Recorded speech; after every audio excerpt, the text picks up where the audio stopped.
Chers amis missionnaires de par le monde entier, je vous apporte les salutations de notre Seigneur Jésus-Christ. Soyez richement bénis. Je vous souhaite donc la bienvenue à ce moment de partage avec IPA, Innovation Partners in Action, Ghana, USA.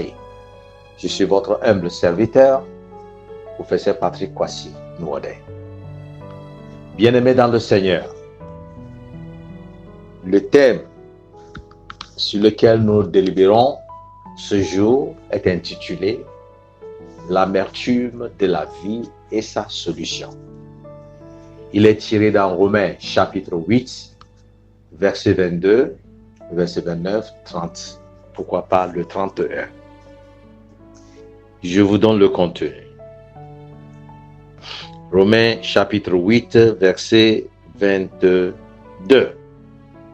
qui dit « Or, nous savons que jusqu'à ce jour, la création tout entière soupire et souffre des douleurs d'enfantement. » Nous allons au verset 30, qui nous dit, au verset 28, qui nous dit, « Nous savons du reste que toutes choses concourent au bien de ceux qui aiment Dieu, de ceux qui sont appelés selon son dessein. » Et le verset 30 nous dit, « Et ceux qu'il a prédestinés, il les a aussi appelés. Et ceux qu'il a appelés, il les a aussi justifiés. Et ceux qu'il a justifiés, il les a aussi glorifiés. » Alléluia. Amen.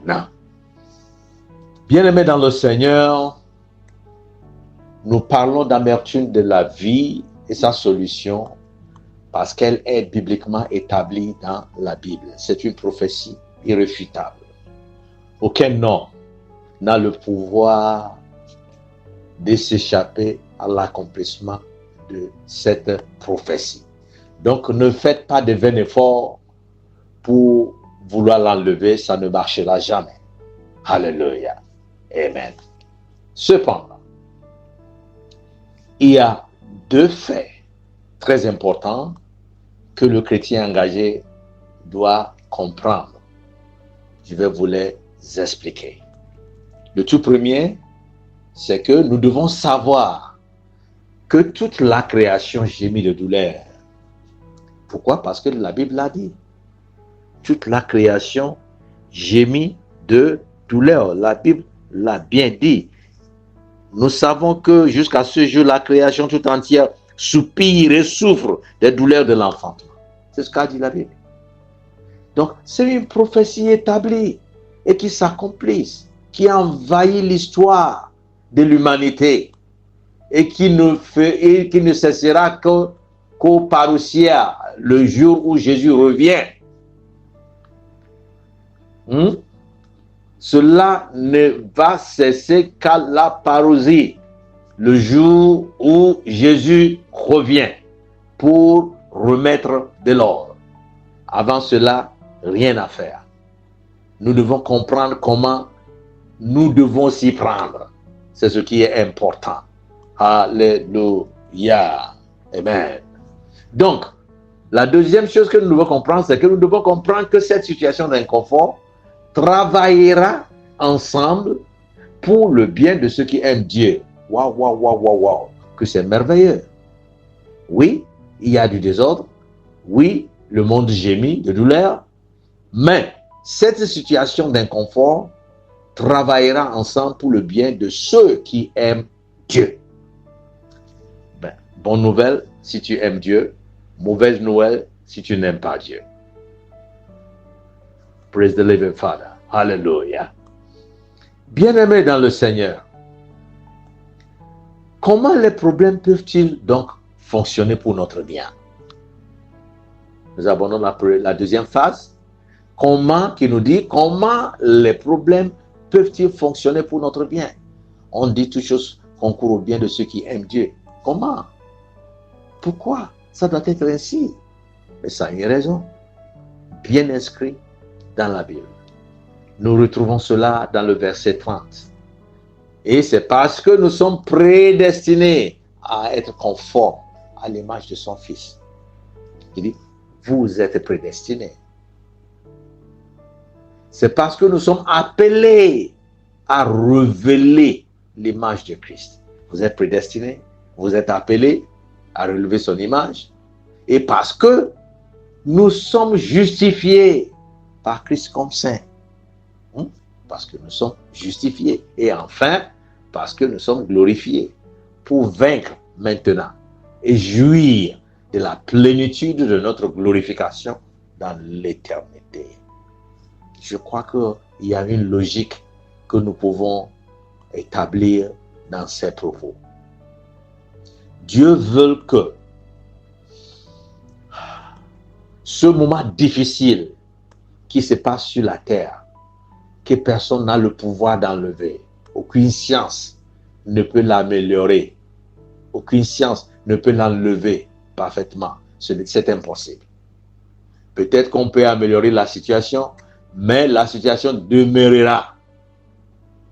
Et la Bible nous dit que pour vous qui aimez Dieu, qui est une bonne nouvelle, vous devez comprendre que cela doit marcher pour votre bien. Alléluia. Donc cessez de paniquer, cessez d'être inquiété. S'il y a une inflation, s'il y a ceci, la vie chère, les gens crient, on saute, on jacaille, vous vous dites à votre Dieu que toute chose doit concourir à votre bien, parce que c'est lui qui l'a dit. Tout simplement parce que vous l'aimez. Donc, il a tenu une promesse à votre égard. Il a dit, pour ceux que j'aime, ça doit travailler pour leur bien. Pourquoi? Parce qu'ils ont été prédestinés à être conformes à mon Fils. Ils ont été appelés à révéler l'image de mon Fils. Celui-là qui est son Fils Christ est passé par là. Il était né dans ce monde tordu, dans ce monde pourri. Mais il a vécu et il a survécu, il a vécu pour vaincre toutes les difficultés de la vie. Il n'a pas laissé une seule se mettre au-dessus de lui. Pourquoi? Parce qu'il comprend qu'il est venu pour rétablir l'ordre. Il est venu pour nous donner cette dominion, afin que nous puissions aussi, dès que nous sommes prédestinés, dès que nous sommes appelés, et dès que nous sommes justifiés, et enfin glorifiés, nous pouvons régner sur les problèmes. Nous pouvons vaincre les problèmes. Alléluia.